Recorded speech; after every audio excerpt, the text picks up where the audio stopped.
I'm a op-ed writer for the school paper, and full disclosure, I wrote an article saying that I think you're a hack. Now, I came with an open mind, and I was disappointed to find that much like much of the current president's comments, yours are based on sort of shallow logic, lack of expertise, no real facts, and economic ignorance. But, and some conservatives have said that too, but I have a question about the broader conservative philosophy, and this gets back to what you said about trade. Now, you said that, we got to, get trade back in order. But with the trend in technology nowadays, the real threat is not trade and loss of jobs overseas, but automation, artificial intelligence, the replacement of many of the jobs that serve as a starting level for economic advancement. What role does conservatism have in a world in which machines and automation can take the place of much of human labor and activity that generates income and value for everyday people? All right. Well, man, let me say this. If it is the case that in what I said tonight, and I put some fairly incendiary material on the table, if I had said something that was even arguably wrong, factually wrong, about the Democratic Party or about fascism or about Trump, it would be very easy for someone to point it out. So normally, if you're going to call someone a hack, you should kind of try to establish your own bona fides.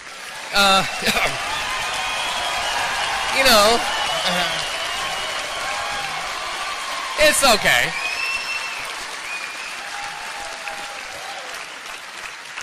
It's okay. Look, a certain amount of moral indignation is the staple of being a late teen. And so I think we should be indulgent.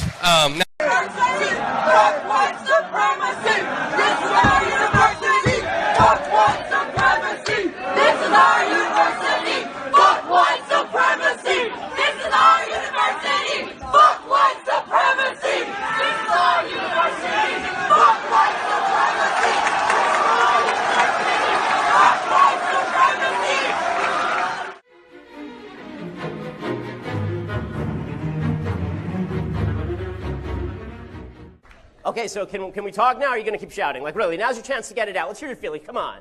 Just go for it. Or is it going to be like every 30 seconds? Like the annoying microwave timer. Like, you got anything more? You got anything more? Okay. Are we done? Thank you. All right. Social justice.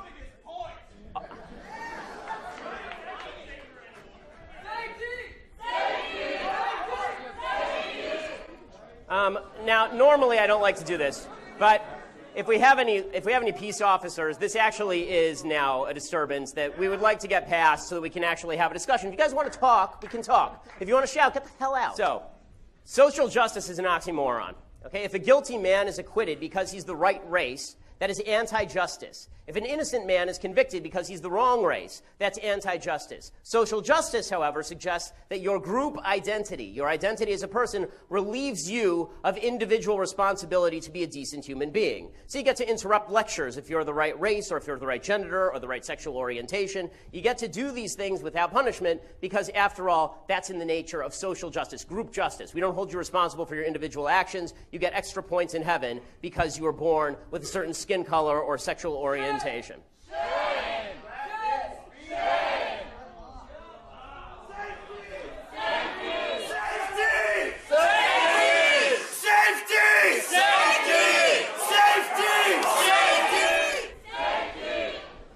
Today, all you hardcore leftists call yourselves social justice warriors, and you do this because you believe that individual justice is racist and sexist and bigoted and homophobic. Individual justice suggests that we each be held responsible for our actions, but SJWs think that's unfair because we're not just individuals, of course, we're members of groups. Now, before we go any further, decency, decency, decency, decency, decency, decency, decency, decency. Sorry.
just have one question. Do you know me? Do I know you? Like, how do you know anything about me? Why am I a white supremacist? Because you guys are here shouting down people who are speaking. Really?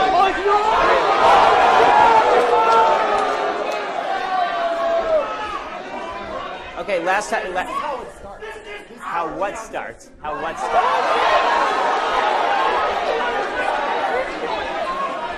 What are you even talking about? What is it? And why, if you have a question, why don't you just ask it? I'm happy to talk with you, but this is nonsensical. This doesn't help. What was that? Well, then tell your people to sit down. We're having a question-answer period. Well, then, who are they?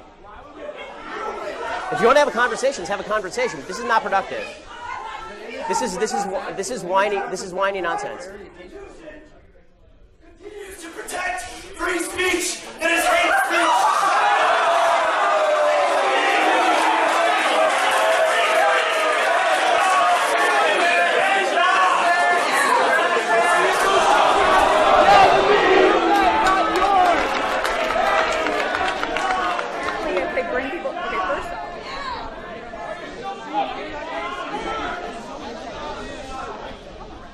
This and react as Democratic strategist, 2008 Clinton campaign advisor Richard Goodstein and filmmaker Dinesh D'Souza. Nice to see both of you this morning.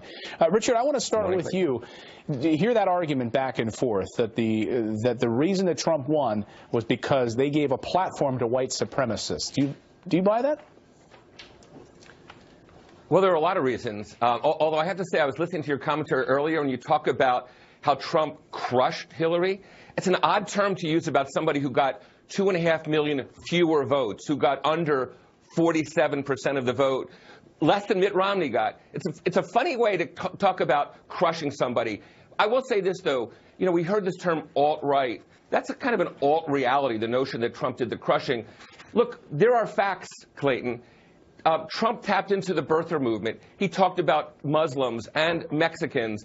It's no coincidence that there have been hundreds and hundreds of racist and bigoted incidents ever since the election, and people saying Trump, Trump, Trump as the backbone for what they're doing. So look, Trump retweeted. He retweeted white supremacists. Right. So how is that not tapping into white supremacy? I don't get it. Dinesh, how is that even an argument? Dinesh, does Richard have a point here that Trump didn't do anything to quell those individuals whose voices may be representative by the white supremacy movement and others? What do you say to that?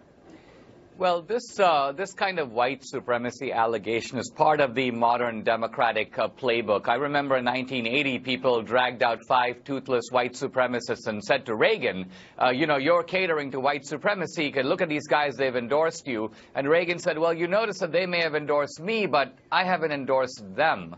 And I think this is the key issue, that the Democratic Party historically has been the party of white supremacy. All the institutions of white supremacy, from slavery to segregation, the Ku Klux Klan, lynching, these were created, promoted, and sustained by the Democratic Party. From the WikiLeaks revelations, we see that Democrats even now talk privately about blacks, about Hispanics, even about Catholics, in a way that you never see Republicans talk. There's nothing equivalent on the Republican side. So this is a scapegoat to try to explain an election result that is very embarrassing for the Democratic Party. They had more money, they had the organization, the Republican Party was divided, and still Trump won. That leaves these guys with a lot of explaining to do. Richard, did the Democrats get the message, losing 200 counties that had once gone to Barack Obama in areas where this used to be the backbone of the Democratic Party, in West Virginia and in Pennsylvania and Michigan? First of all, I have to say to Dinesh, you know, these incidents, these hundreds of incidents around the country where people are saying build the wall against Hispanic basketball players in a high school. That's not something that Democrats are making up. This is reality. I'm sorry. Look, to answer your question, Clayton, obviously there was a message problem that Democrats had. They're the ones who on trade deals are standing up for labor rights. They're the ones who are standing up for OSHA, for health and safety regulations when there's an effort to tear down regulations. They believe that they're the ones who have stood up for blue-collar, these white voters who they lost. No question, they lost them. And I think the Democrats have to figure out a way to reframe what they're doing to make sure people know that, just like Trump's taking credit for these 1,000 jobs and poo-pooing the 3.4 million jobs that were saved or created during the stimulus program. Look, there's message issues. Yes.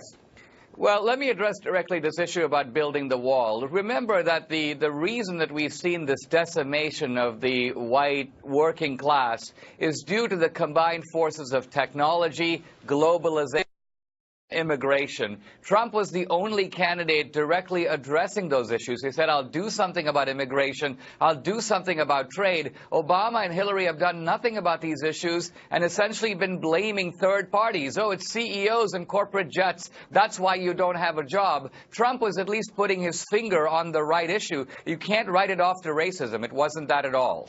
All right, guys, we got to leave it there. Dinesh and Richard, thanks so much for joining us this morning.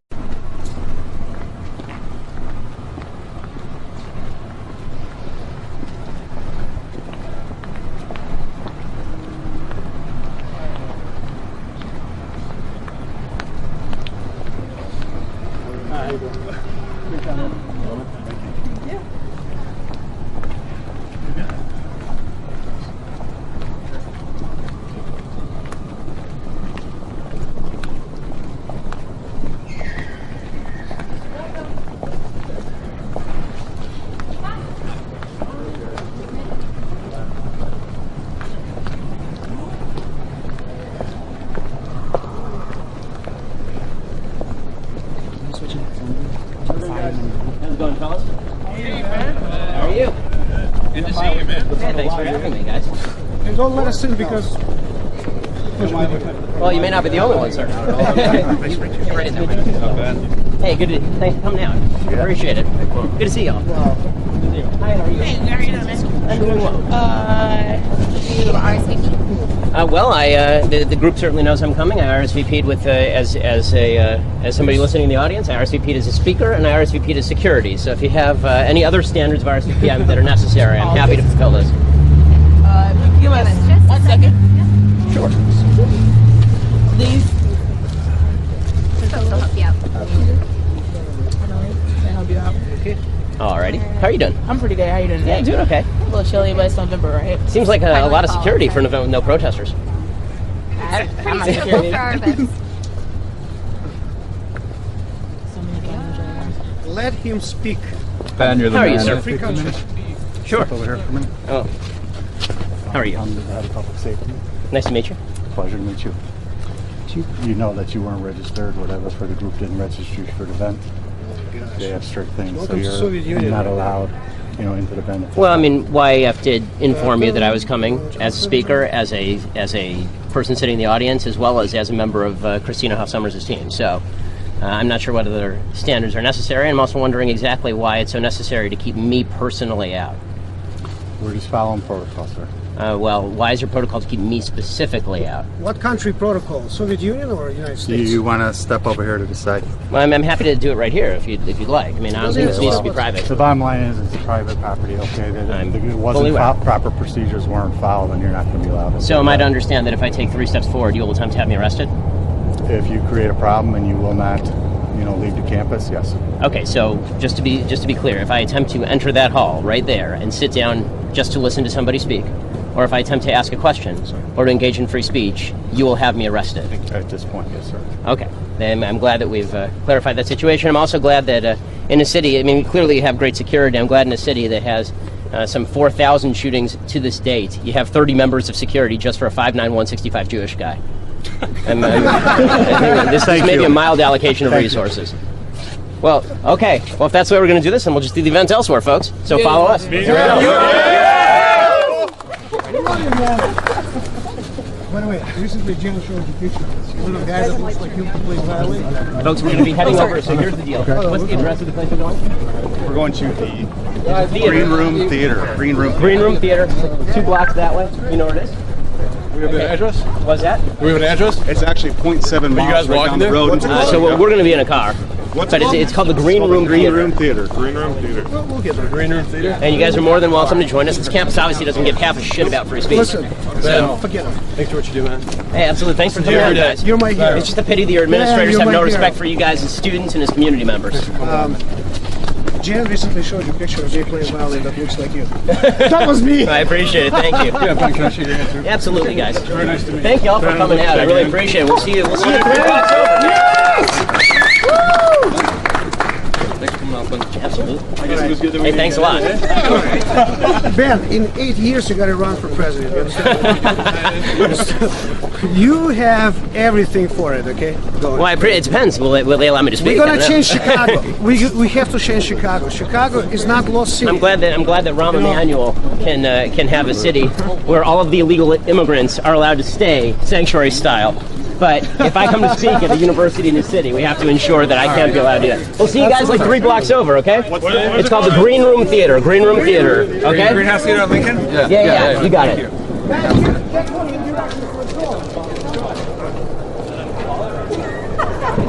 Go ahead, sir.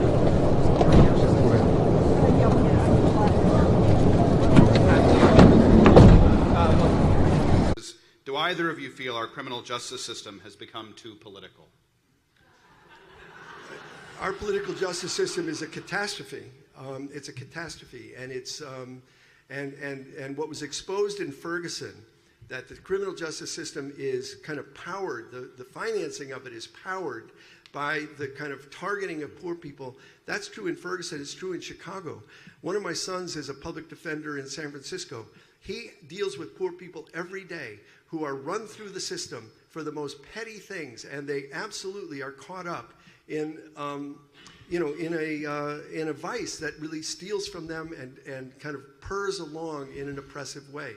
So I think our criminal justice system is catastrophic and needs to be dramatically changed. One of the things I think is also catastrophic in it is that the political system is something that's now for sale. It's on the auction block. And Dinesh referred to his time in custody. Were you in custody? I'm not sure. He had an assistant. I was in overnight custody. He had an assistant drop him off at his sleeping quarters overnight.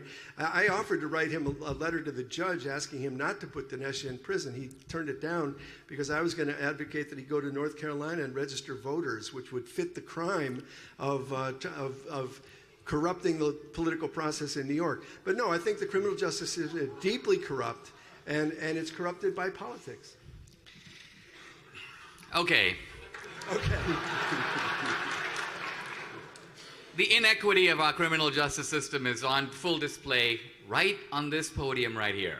So I gave $20,000 of my own money over the campaign finance limit. I got 8 months in overnight confinement. 8 months or 8 years? 8 months. You said 8 years. You bombed the Pentagon and tried to bomb all kinds of other things.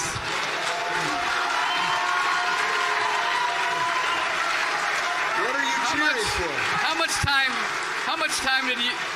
much time did you do in the slammer? No, the fact is that you admitted to committing a felony, which you did, and it was a felony that was pretty serious in a democracy, which was an attempt to buy an election. All right. Attempt to buy an election. Look, Bill, right about the time my case was going through the court, another fellow named Chatwal, another Asian Indian guy, we Asian Indians appear to specialize in campaigns finance violations. But in any event, this guy gave 180 grand in straw donations to Hillary Clinton and a whole group of Democrats. He was also found guilty of witness tampering, and he boasted about corruption. He goes before a judge in New York, a federal judge, no prison, no confinement. So here's my point. Yes, justice is a matter of did you break the law, but it's also a matter of does the penalty fit the crime? Do other guys who do the same thing get roughly the same offense? Under the Obama administration, I will say that progressive justice is a complete sham. It's an oxymoron.